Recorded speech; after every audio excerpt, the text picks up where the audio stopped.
Hello students, welcome to Navankur digi lessons from the house of Navankur. मैं भूपेश माथुर एक बार पुनः आपके लिए कक्षा 7 से विषय कंप्यूटर साइंस के लेसन विंडोज़ में कार्य करना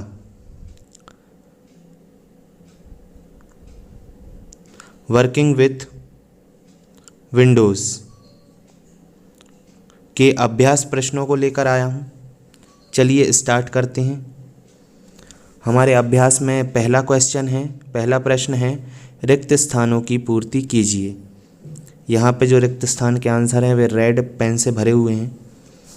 तो पहला रिक्त स्थान है हमारा, कंप्यूटर की सभी क्रियाओं को संचालित करने के लिए रिक्त स्थान होता है। तो कंप्यूटर की सभी क्रियाओं को संचालित करने के लिए ऑपरेटिंग सिस्टम होता है। यहाँ पे ऑपरेटिंग ठीक से लिखा हुआ दिख रहा है, सिस्टम नहीं दिख रहा है, तो सिस्टम ऐसे लिखाएगा, सिस्टम ऑपरेटिंग सिस्टम होता है। अगला है विंडोज़ 98 एक GUI कहलाता है। इसमें रिक्त स्थान था, विंडोज़ 98 रिक्त स्थान कहलाता है, तो आंसर है इसमें GUI। फुल फॉर्म होता है इसका ग्राफिकल यूज़र इंटरफेस। तीसरा है विंडोज़ में रिक्त स्थान द्वारा यूज़र का कंप्यूटर से संपर्क होता है। तो विंडोज़ में ग्राफिक्स द्वारा यूज़र का कंप्यूटर से संपर्क होता है। चौथा है स्क्रीन पर डेस्कटॉप की पृष्ठभूमि में चित्र रिक्त स्थान कहलाता है। तो स्क्रीन पर डेस्कटॉप की पृष्ठभूमि में जो चित्र होता है वह वॉलपेपर कहलाता है। पांचवा है GUI में प्रत्येक फाइल या प्रोग्राम एक रिक्त स्थान में खुलती है। तो GUI में प्रत्येक फाइल या प्रोग्राम एक विंडो में खुलती है। छठवा है प्रत्येक विंडो में रिक्त स्थान होता है, इसमें फाइल के नाम भी आते हैं। तो प्रत्येक विंडो में एक शीर्षक होता है, इस शीर्षकों में फाइल के नाम आते हैं।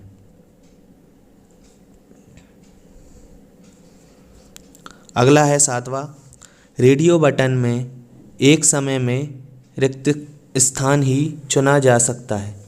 तो रेडियो बटन में एक समय में एक विकल्प या एक ऑप्शन ही चुना जा सकता है। आठवां है हेल्प सब मेन्यू के द्वारा किसी भी बिंदु का रिक्त स्थान विवरण देखा जा सकता है। हेल्प सब मेन्यू के द्वारा किसी भी बिंदु का विस्तृत विवरण, डिटेल्ड जानकारी, विस्तृत विवरण देखा जा सकता है। नवा है रिक्त स्थान से डिलीट की गई फाइल को पुनः प्राप्त किया जा सकता है। तो रिक्त स्थान की जगह पर रिसाइकिल विन आएगा, रिसाइकिल विन द्वारा या रिसाइकिल विन से डिलीट की गई फाइल को पुनः प्राप्त किया जा सकता है रीस्टोर के माध्यम से। 10वां है कंप्यूटर को रिक्त स्थान करके ही बंद करना चाहिए। तो कंप्यूटर को शट डाउन करके ही बंद करना चाहिए। अगला क्वेश्चन है हमारा विकल्पीय प्रश्न, बहुविकल्पीय प्रश्न। सही उत्तर पर सही का चिन्ह लगाइए। 4 ऑप्शन है जिनमें से एक ऑप्शन हमारा सही होगा। GUI का पूरा नाम है, ऑप्शन है good user interface, graphics user interface, graphical user interface और ग्राफिक्स यूज़र इंटरैक्ट। तो इसका आंसर है ग्राफिकल यूज़र इंटरफेस। अगला है विंडोज़ 98 ऑपरेटिंग सिस्टम बनाया। ऑप्शन है माइक्रो सिस्टम, माइक्रोसॉफ्ट, माइक्रोसेकंड, माइक्रोसेक्टर। तो कौन सी कंपनी ने बनाया था Windows 98 operating system? Microsoft company ने। इसका आंसर है माइक्रोसॉफ्ट।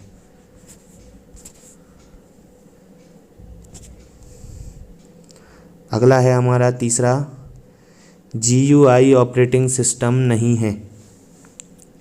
इनमें से कौन सा GUI ऑपरेटिंग सिस्टम नहीं है देखना है। विंडोज़ 2000, MS DOS, विंडोज़ 98 और विंडोज़ XP। जिसमें से MS DOS जो ऑपरेटिंग सिस्टम है वह GUI नहीं है, यह एक CUI ऑपरेटिंग सिस्टम है, कैरेक्टर यूज़र इंटरफेस।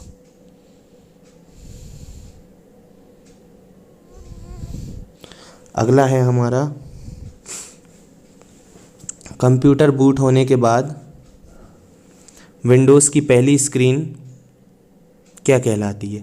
ऑप्शन है आइकन, डेस्कटॉप, माउस पॉइंटर या डॉक्यूमेंट। तो इसका आंसर है डेस्कटॉप। डेस्कटॉप कहलाती है। कंप्यूटर की बूट होने के बाद जो पहली विंडो आती है वह डेस्कटॉप कहलाती है। पांचवा है प्रत्येक विंडो की ऊपरी पट्टिका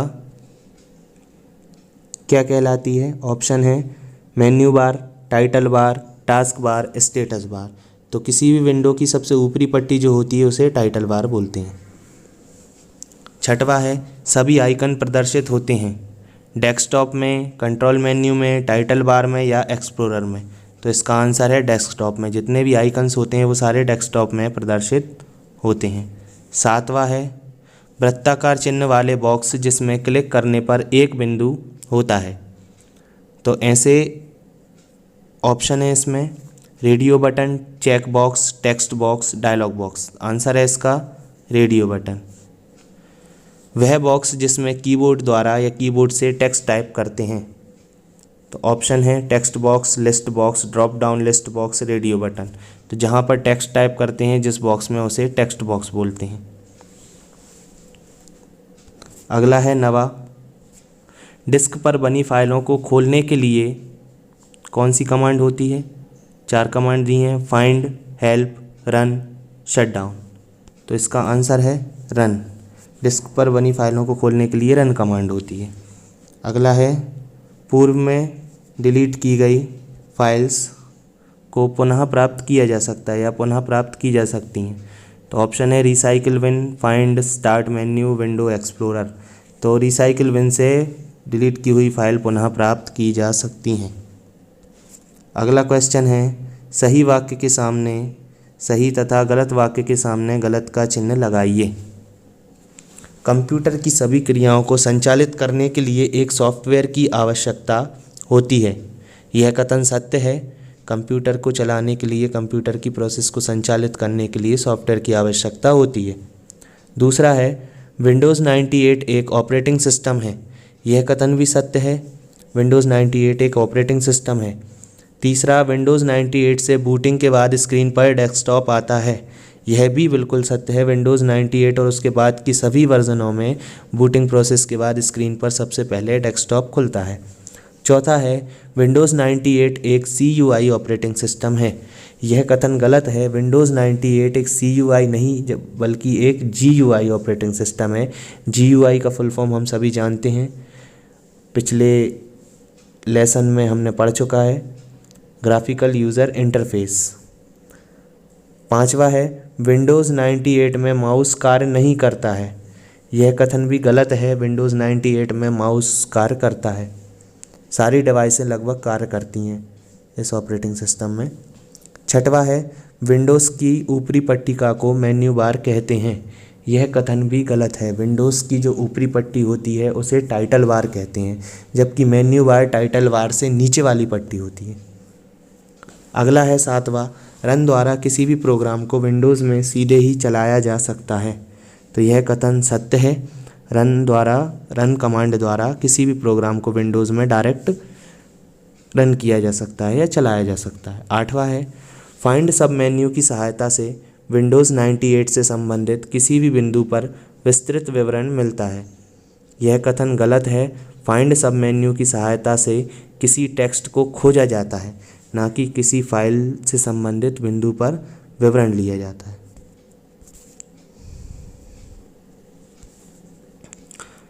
नेक्स्ट है रिसाइकिल बिन द्वारा नई फाइलों को बनाया जाता है। यह कथन भी बिल्कुल गलत है। रिसाइकिल बिन द्वारा पूर्व में डिलीट की हुई फाइलों को पुनः प्राप्त किया जा सकता है। 10वां है शटडाउन करके ही कंप्यूटर को बंद करना चाहिए।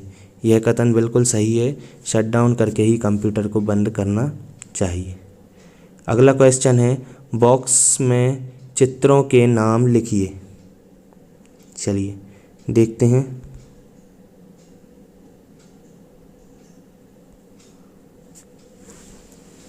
पहला है चित्र आइकन का। दूसरा एक एरो की आकृति दिखाई दे रही है, इसे कर्सर कहते हैं या माउस पॉइंटर भी इसको बोलते हैं। इसको माउस पॉइंटर भी बोला जाता है।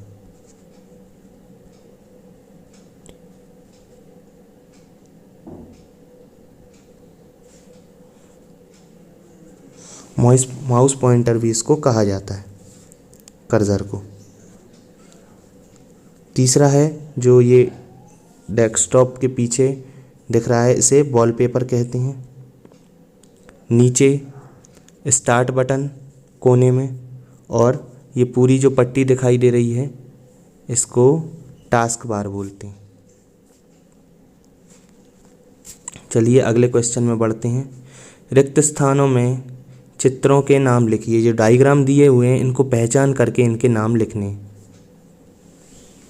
तो ये जो डायग्राम है ये एलिप्स मेन्यू का है, इसका नाम नीचे दिया है एलिप्स मेन्यू। दूसरा डायग्राम देखते हैं। दूसरा डायग्राम है चेक मार्क मेन्यू। इसकी पहचान है जब भी हम कोई ऑप्शन सेलेक्ट करते हैं उसमें राइट का चिन्ह लगा हुआ आता है, तो ये चेक मार्क मेन्यू, ये लगा हुआ है राइट का चिन्ह, इसके कारण हम पहचान जाते हैं कि ये चेक मार्क मेन्यू है। अगला है हमारा ट्रायंगल मेन्यू। यहाँ पे ये ट्रायंगल का शेप बना हुआ है जिसके आगे एक और सब मेन्यू खुलता है, तो इसके कारण इसको ट्रायंगल मेन्यू बोला जाता है। अगला है हमारा डायलॉग बॉक्स। ये इस तरह के ओपन, सेव एज आदि के जो डायलॉग बॉक्स खुलते हैं छोटे विंडो, बड़े विंडो के अंदर, इन्हें डायलॉग बॉक्स कहा जाता है। पांचवा है लिस्ट बॉक्स। ये एक लिस्ट नीचे की ओर खुल रही है, ये इसको लिस्ट बॉक्स बोलते हैं। इसमें लिस्ट रहती है और इस एरो पर क्लिक करने पर ये नीचे की ओर डाउन होकर के खुलती है, इसे लिस्ट बॉक्स बोलते हैं। अगला है टेक्स्ट बॉक्स। जहाँ पे हम कोई टेक्स्ट टाइप करते हैं वह बॉक्स टेक्स्ट बॉक्स कहलाता है।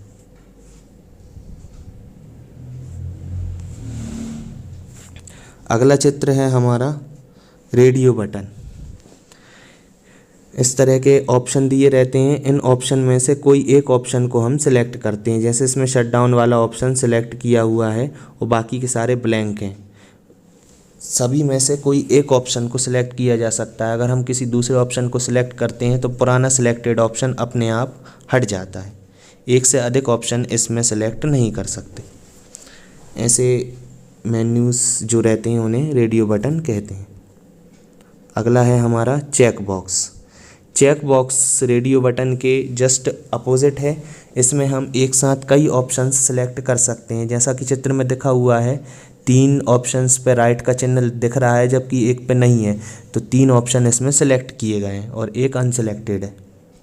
अगला है नवा, इसको स्टार्ट मेन्यू बोलते हैं, जो टास्क बार में सबसे पहले डेस्कटॉप पे कोने में लेफ्ट तरफ दिखाई देता है नीचे की साइड। उस पर क्लिक करने पर ये जो मेन्यू खुलता है, स्टार्ट बटन को क्लिक करने पर उसे स्टार्ट मेन्यू कहते हैं। अगला है 10वां हमारा पुश बटन। ये इस तरह के ओके, कैंसिल, हेल्प, अप्लाई आदि के जो ऑप्शंस रहते हैं छोटे से बटनों के रूप में, जब हम इन पर क्लिक करते हैं तो ये अंदर की तरफ दबते हुए दिखते हैं, इसलिए इन्हें पुश बटन कहा जाता है। इसी के साथ हमारे लेसन 6 की एक्सरसाइज समाप्त हुई। मिलते हैं अगली वीडियोज़ में। Thank you.